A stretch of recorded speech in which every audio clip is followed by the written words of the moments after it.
السلام عليكم ورحمة الله. مرحبا بكم في مطبخ خديجة عواد. اليوم إن شاء الله مع فيديو جديد وشكل جديد من الحلويات العيد إن شاء الله. بعجين واحدة إن شاء الله غادي نشكلوا جوج شكيلات ديال الحلوى اللي كيجيو رائعة المذاق بمكونات جد بسيطة. بقاو معنا إن شاء الله مع المقادير وطريقة التحضير. بالنسبة للمقادير إن شاء الله كما كتشوفوا معايا، عندي هنا 200 غرام ديال الزبده مارغرين، عندي هنا جوج بيضات مسلوقين، غادي ناخذ غير الاصفر ديالهم،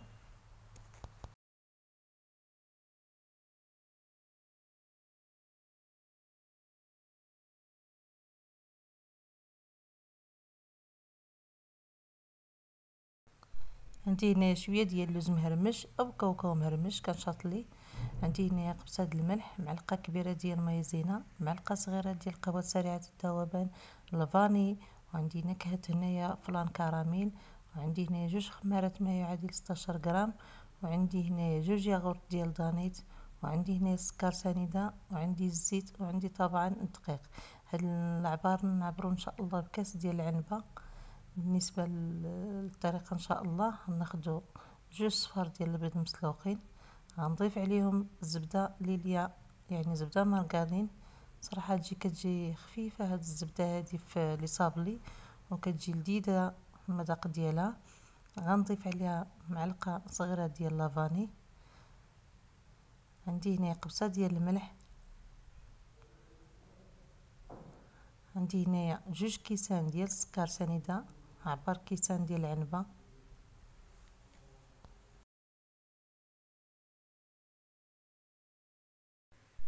غادي نخلط هاد المكونات ديالي مزيان مزيان حتى يصير عندي هنايا الخليط منسجم.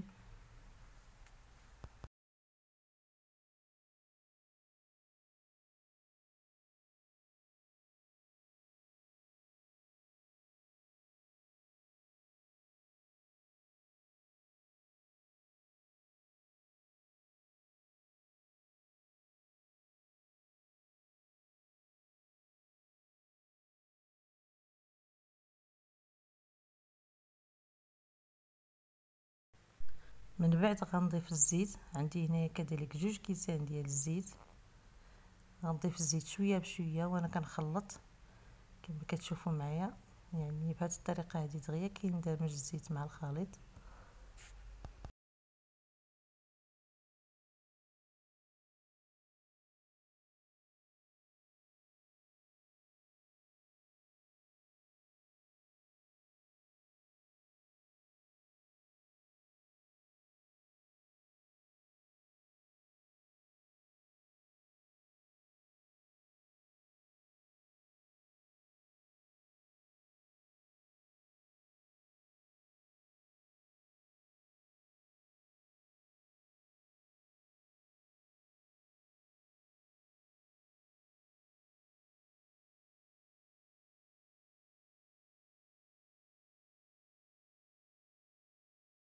ملي كيصير الخليط ديالي بهذا القوام اللي كتشوفوه معايا، غنضيف جوج فلان ياغورت عفوا جوج ياغورت كراميل كما شفتوا معايا، وغادي نخلط هاد الياغورت مزيان مزيان مع هاد الخليط.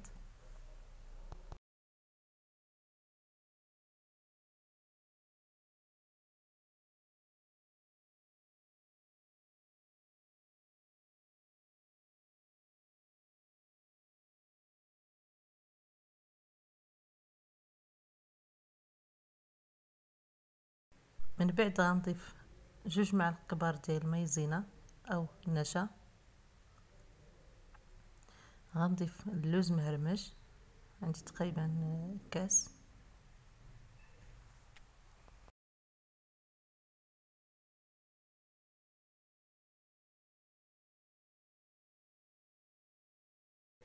من بعد غنضيف الدقيق مغربل،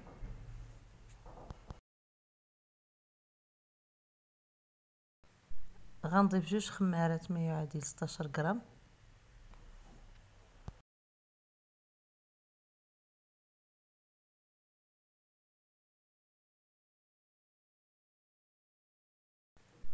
غنجمع العجينه ديالي بالدقيق حتى نحصلوا على عجينة رطبة.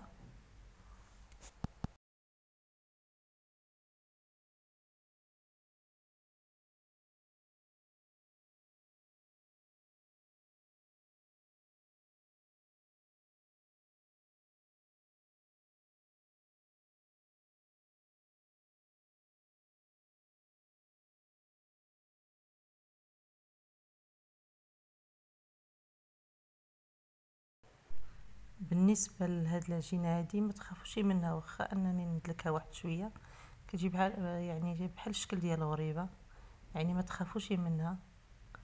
غنحاول حتى نجمعها ان شاء الله مزيان تتولي عندي هنايا عجينه رطبه مزيان.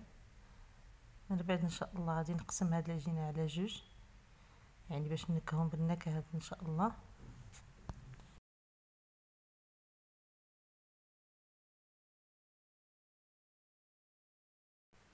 بالنسبه للعجينه الاولى غنضيف ليها معلقه ديال القهوه سريعه الذوبان، خلط معها واحد شويه ديال الماء. كما شفتوا معايا نحاول ندخل هاد النكهه هادي العجينه ديالي بهذه الطريقه هذه.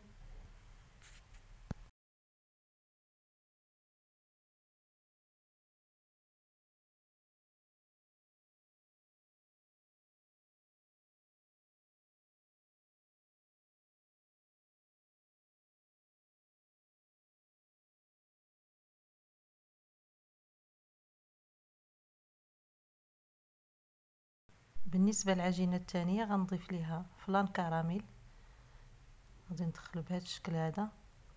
صراحه هاد الفلان كراميل كيعطيها واحد اللون غزال ومذاق كذلك. حتى بالنسبه للقهوه سريعه الذوبان حتى هي كتعطينا واحد اللون في العجين صراحه غزال، كيجي واحد اللون يعني محمر، يعني كتجي الحلوه محمره من الداخل ومن على برا. بالنسبه للعجينه الاولى ان شاء الله غادي نعملها على شكل غريبه، وغنتكي عليها بواحد يعني بشويه كما شفتوا معايا، يعني ما نخليوش غريبه واقفه، يعني ضروري نكور الغريبه على شكل غريبه البهله، ونتكي عليها شويه باليد ديالي بهذه الطريقه هذه.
صافي من بعد ما نسالي من هذا الشكل الاول ان شاء الله غنديرو في الفرن.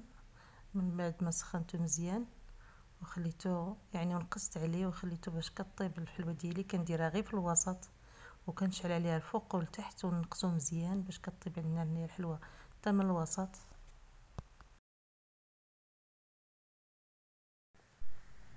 بالنسبه للعجينه الثانيه اللي بالمذاق ديال فلان كراميل غادي نعملو كويرات بهذا الشكل هذا، يعني كويرات يكونوا غير صغار على حسب الخميره، يعني غادي تزاد الحجم ديالها واحد شويه.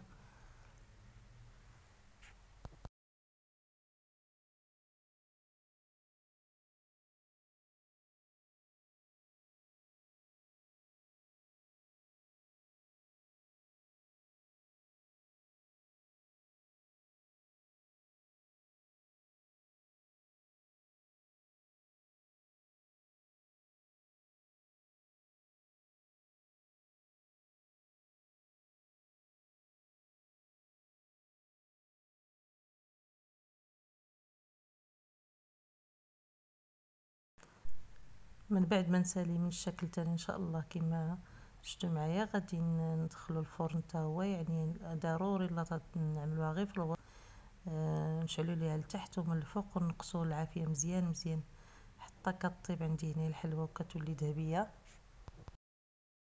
من بعد ما طابت الحلوه كما شفتوا معايا الشكل الثاني والشكل الاول كيجي محمر من داخل وما على برا، وكيجي واحد اللون موحد ان شاء الله. عندي هنا الشكلاط مخلط ما بين الابيض والشكلاط الاسود، غنضيف عليه كاس ديال اللوز مهرمش. بالنسبه للحلوه اللي بنكهه ديال فلان كراميل هي اللي عملتها في هذا الشكلاط.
بالنسبه للحلوه اللي بنكهه قهوه سريعه الذوبان عندي هنا الكوك محمر، عندي هنا كذلك مربى ديال المشماش سخنته واحد شويه فوق البوطه، يعني انا ما عملتش المزهر نهائيا، خليته هكاك باش كيجي عندي هنا كونفيتير، يعني كيلصق فيه الكوك كما شفتوا معايا وما كتضيعش عندي هنا الحلوه. غادي نديرها في المربى ان شاء الله، من بعد نديرها في الكوك.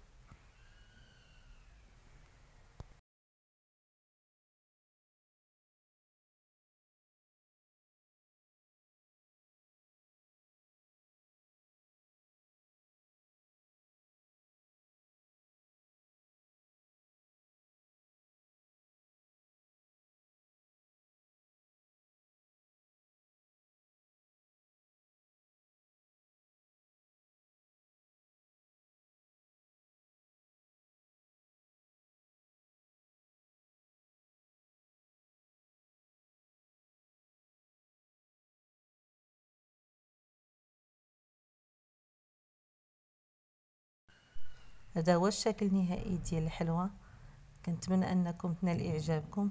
صراحه كتجي لذيذه لذيذه بزاف وكتجي هشيشه، يعني من اروع ما يكون، وكتجي كذلك بسيطه واقتصاديه. الى فيديو جديد ان شاء الله ووصفه جديده. عيدكم مبارك سعيد، تعيدوا ان شاء الله بالصحه والهنا وباش ما تمنيتوا يا ربي. السلام عليكم ورحمه الله.